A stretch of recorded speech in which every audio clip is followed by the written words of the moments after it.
అండి, welcome to my channel. ఈ వీడియోలో మీకు చెక్కిలాలు ఎలా ప్రిపేర్ చేసుకోవాలో మీకు చూపిస్తాను. ఇక్కడ నేను 250 గ్రాముల బియ్యానికి 50 గ్రాముల మినపప్పు తీసుకున్నాను.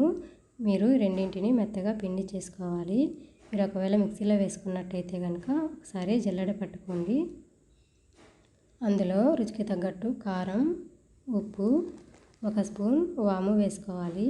అలాగే వేడిగా ఉన్న ఆయిల్ 2 స్పూన్స్ వేసుకోవాలి. ఇలా వేసుకోవడం వల్ల చెక్కిలాలు క్రిస్పీగా వస్తాయి. ఒకసారి స్పూన్తో కలుపుకొని తర్వాత చేత్తో బాగా కలుపుకోండి, ఎందుకంటే ఆయిల్ వేడిగా ఉంటుంది కాబట్టి. ఇలా కలుపుకున్న తర్వాత కొద్దిగా వేడి వాటర్ పోసుకొని కలుపుకోండి. మీరు నార్మల్ వాటర్ అయినా వేసుకోవచ్చు. ఇలా మెత్తగా కలుపుకొని పెట్టుకోవాలి.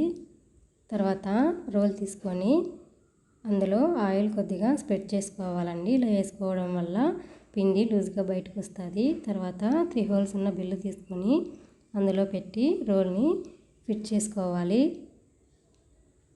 ఫిట్ చేసుకున్న తర్వాత కొద్దిగా పిండి తీసుకొని అందులో పెట్టుకోవాలండి. పిండి పెట్టుకున్న తర్వాత మూత పెట్టి ఇలా టైట్గా తిప్పుకోవాలి. తర్వాత ఒక చిన్న ప్లేట్ తీసుకొని అందులో కొద్దిగా ఆయిల్ స్ప్రెడ్ చేసుకోవాలి. ఆయిల్ స్ప్రెడ్ చేసుకున్న తర్వాత ఇలా చెక్కిలాలు ఒత్తుకోవాలండి. ఒత్తుకున్న తర్వాత డీప్ ఫ్రైకి సరిపడా ఆయిల్ తీసుకొని ఆయిల్ బాగా వేడిగా ఉన్నప్పుడు చెక్కిలాలు వేసుకోవాలి. లేకపోతే చెక్కిలాలు మెత్తగా వస్తాయండి. అన్నీ ఈ కలర్లో వచ్చాక తీసేసుకోవాలండి.